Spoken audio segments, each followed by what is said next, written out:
ये स्ट्रैटेजी खास तौर पर इसलिए बनाई गई है ताकि कमजोर और एवरेज ट्रेड सेटअप्स को फिल्टर किया जा सके और सिर्फ उन्हीं सिग्नल्स को फोकस किया जा सके जिनमें सबसे ज्यादा मुनाफे की संभावना हो।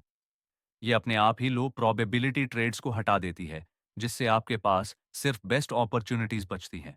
तो चलिए बिना देर किए इस एनालिसिस में कूदते हैं।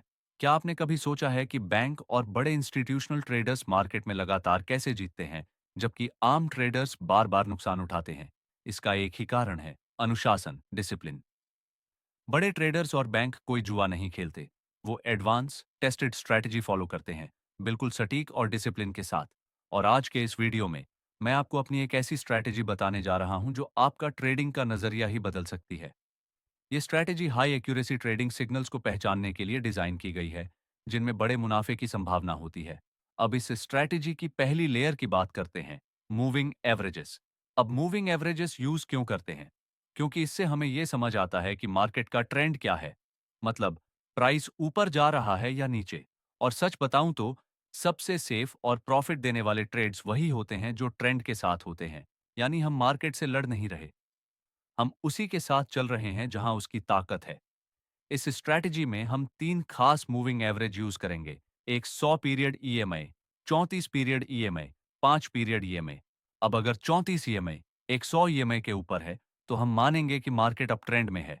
अगर 34 ईएमआई 100 ईएमआई के नीचे है तो समझो मार्केट डाउन ट्रेंड में है। और 5 ईएमआई का रोल क्या है? वो हमें एंट्री का टाइमिंग देता है, कब ट्रेड में घुसना है। अब देखो ये चार्ट है, यहाँ 34 ईएमआई 100 ईएमआई के ऊपर है और दोनों ऊपर की तरफ जा रहे हैं, मतलब क्लियर अप ट्रेंड है। अब प्राइस ऊपर जा रहा था लेकिन फिर थोड़ा नीचे आया, यानी एक छोटा सा करेक्शन हुआ। इस दौरान प्राइस 5 ईएमआई के नीचे क्लोज करने लगा। अब जैसे ही प्राइस फिर से 5 ईएमआई के ऊपर क्लोज करता है, वहीं पे हमारा बाय सिग्नल मिल जाता है और फिर अगली कैंडल खुलते ही हम ट्रेड में एंट्री लेते हैं। अब इसका उल्टा देखो, 34 ईएमआई 100 ईएमआई के नीचे है और दोनों नीचे की तरफ जा रहे हैं, तो ये एक डाउन ट्रेंड है। अब प्राइस नीचे जा रहा था लेकिन फिर थोड़ा ऊपर आया, यानी एक टेम्परेरी पुल बैक। अब जैसे ही प्राइस फिर से 5 ईएमआई के नीचे क्लोज करता है, वहीं पे हमारा सेल सिग्नल बनता है। अब रुकिए, इतना देखकर ही ट्रेड में घुस जाना ठीक नहीं है। हर बार 5 ईएमआई के ऊपर नीचे क्लोज होना मतलब ट्रेडिंग का मौका नहीं होता। अगर बिना कंफर्मेशन के एंट्री लेंगे तो नुकसान हो सकता है। इसीलिए अब जरूरत है एक और लेयर की, जो है मार्केट स्ट्रक्चर। चलो अब मार्केट स्ट्रक्चर की बात करते हैं इस स्ट्रैटेजी में। यहां हम जिग जैग इंडिकेटर यूज कर रहे हैं और सच बताऊं तो अगर इसके सही सेटिंग्स लगा दिए जाएं तो बिगिनर को भी करंट मार्केट स्ट्रक्चर समझना बहुत आसान हो जाता है। और ये चीज बहुत बड़ी बात है क्योंकि मार्केट स्ट्रक्चर आपकी एंट्री एक्यूरेसी को काफी हद तक बढ़ा सकता है। क्योंकि देखो, जब हम सिर्फ सिग्नल कंफर्मेशन पर भरोसा करते हैं तो एंट्री थोड़ी अनसर्टेन रहती है। लेकिन अगर हम स्ट्रक्चर के बेस पर सिग्नल ढूंढते हैं तो हमारी एंट्री की प्रोबेबिलिटी काफी ऊपर चली जाती है। अब इसको थोड़ा अच्छे से समझते हैं। मार्केट स्ट्रक्चर का बेसिक रूल, बेरिश मार्केट में जो सीक्वेंस रहता है वो कुछ ऐसा होता है, high low lower, high lower लो लोअर, हाई लोअर लो। मतलब अगर ये पैटर्न दिख रहा है तो मार्केट साफ तौर पे डाउन ट्रेंड में है। बुलिश मार्केट में स्ट्रक्चर ऐसा होगा, low high higher low, higher high higher low, higher high. अगर ये पैटर्न बन रहा है तो समझ जाओ कि मार्केट अप ट्रेंड में है। सुनने में आसान लग रहा है ना? लेकिन सुनो, ये तो बस फाउंडेशन है। रियलिटी में मार्केट अनप्रिडिक्टेबल तरीके से मूव करता है। एक ट्रेडर को यह स्किल डेवलप करनी होती है कि वो उन सटल चेंजेस को समझ पाए। अब जरा इस चार्ट को देखो ध्यान से।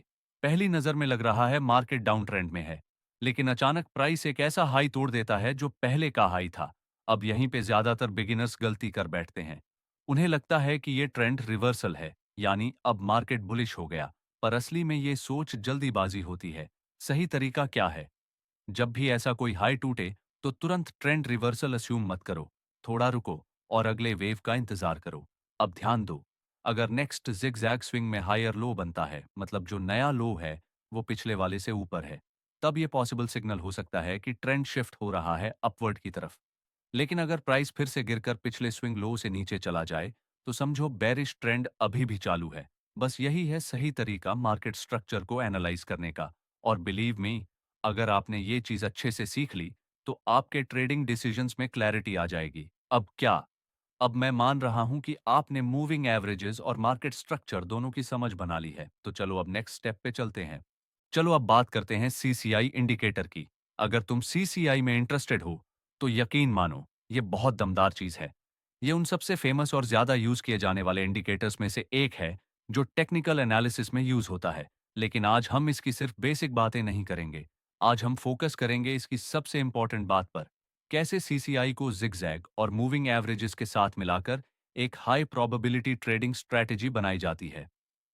सीसीआई में एक्सप्लोर करने के लिए बहुत कुछ है, लेकिन हम यहाँ एकदम पॉइंट पे बात करेंगे कि इस इंडिकेटर को एक सपोर्टिंग सिग्नल की तरह कैसे यूज करें, ताकि हम एकदम सही एंट्री आइडेंटिफाई कर सकें, वो भी कॉन्फिडेंट वे में। सीसीआई को पढ़ना कैसे है? देखो, सीसीआई इंडिकेटर में 3 लेवल्स बहुत जरूरी हैं, +100, 0, -100। इन तीनों लेवल्स पर हमें ध्यान देना है, क्योंकि यही हमें वो ट्रेड सेटअप्स दिखाते हैं जहां रिवॉर्ड का पोटेंशियल काफी ज्यादा होता है और रिस्क कंपैरेटिवली कम। अब दो तरह के सेटअप समझो। बुलिश ट्रेंड, बाई सिग्नल कब लेना है? अगर मार्केट पहले से अप ट्रेंड में है, तो सीधे जंप मत कर जाना। पहले वेट करो कि मार्केट थोड़ा पुल बैक करे, यानी हल्का सा नीचे आए। जब सीसीआई लाइन 100 के नीचे चली जाती है, तो ये सिग्नल होता है कि मार्केट थोड़ी देर के लिए ओवरसोल्ड है। अब इंपॉर्टेंट पार्ट ये है, जैसे ही सीसीआई लाइन वापस ऊपर आने लगे और 50 के ऊपर क्रॉस कर जाए, या और अच्छा 100 के ऊपर निकल जाए, बस वही है तुम्हारा वैलिड बाई सिग्नल। लेकिन अगर पुल बैक शैलो था और सीसीआई 100 तक पहुंचा ही नहीं, तो फिर उस सेटअप को इग्नोर कर देना। ऐसे सिग्नल्स में पोटेंशियल कम होता है। बेरिश ट्रेंड, सेल सिग्नल कब लेना है? अब मान लो मार्केट डाउन ट्रेंड में है, तो प्रोसेस उल्टा है। पहले वेट करो कि प्राइस थोड़ा ऊपर आए, यानी मार्केट टेम्पोरेरीली ओवरबॉट हो जाए। जब सीसीआई लाइन से 100 के ऊपर चली जाती है, तो समझो मार्केट ओवरबॉट है। अब जैसे ही सीसीआई लाइन नीचे रिवर्स हो और 50 के नीचे, या और अच्छा 100 के नीचे गिर जाए, वहीं मिलेगा तुम्हें एक वैलिड सेल सिग्नल। लेकिन फिर वही बात, अगर पुल बैक शैलो था और सीसीआई +100 तक गया ही नहीं, तो उस सेटअप को भी स्किप कर दो। और सबसे खास बात, सीसीआई यूज करने का फायदा यह है कि तुम्हें हर बार प्राइस एक्शन पैटर्न याद रखने की जरूरत नहीं पड़ती। हाँ, लेकिन अगर प्राइस एक्शन भी सिग्नल के साथ मैच कर जाए, तो समझो जैकपॉट। उस ट्रेड का सक्सेस प्रोबेबिलिटी और भी ज्यादा बढ़ जाता है। अब मैं तुम्हें दिखाऊंगा कि ये स्ट्रैटेजी इतनी पावरफुल क्यों है, और इसमें जो सिग्नल्स मिलते हैं, वो सक्सेसफुल ट्रेडर्स इतने सीरियसली क्यों लेते हैं। अगले पार्ट में हम इसका पूरा ब्रेक डाउन करेंगे, मार्केट एलिमेंट एनालिसिस से लेकर इसके पीछे की लॉजिक तक, सब कुछ। चलो दोस्तों, अब इन सारे इंडिकेटर्स को यूज करके मार्केट का एनालिसिस करते हैं। सबसे पहले बात करते हैं बुलिश सेटअप की। अब देखो, मार्केट का स्ट्रक्चर अगर higher high, higher low, higher high, higher low जैसा है, तो समझ जाओ मार्केट अप ट्रेंड में है। अब सबसे पहले चेक करेंगे ईएमए से ट्रेंड। जैसे इस चार्ट में देखो, 34 ईएमए 100 ईएमए से ऊपर है, यानी मार्केट क्लियरली अप ट्रेंड में है। अब दूसरा स्टेप, मार्केट स्ट्रक्चर। यहाँ मार्केट हायर हाइज और हायर लोज बना रहा है, जो कि एक और स्ट्रॉन्ग बुलिश सिग्नल है। अब आती है एंट्री की बारी। जब सीसीआई नेगेटिव 100 के नीचे चला जाए और फिर +50 के ऊपर वापस निकले, वही हमारा बाय सिग्नल है। स्टॉप लॉस, पिछला स्विंग लो टारगेट, कम से कम 1 से 1.5 का रिस्क रिवॉर्ड रेशियो। तो दोस्तों, कैसी लगी आपको ये स्ट्रैटेजी? अगर समझ में आई और वैल्यूएबल लगी हो, तो वीडियो को लाइक, शेयर और सब्सक्राइब जरूर करना। ऐसी ही आसान और काम की स्ट्रैटेजी सीखते रहने के लिए जुड़े रहो हमारे साथ।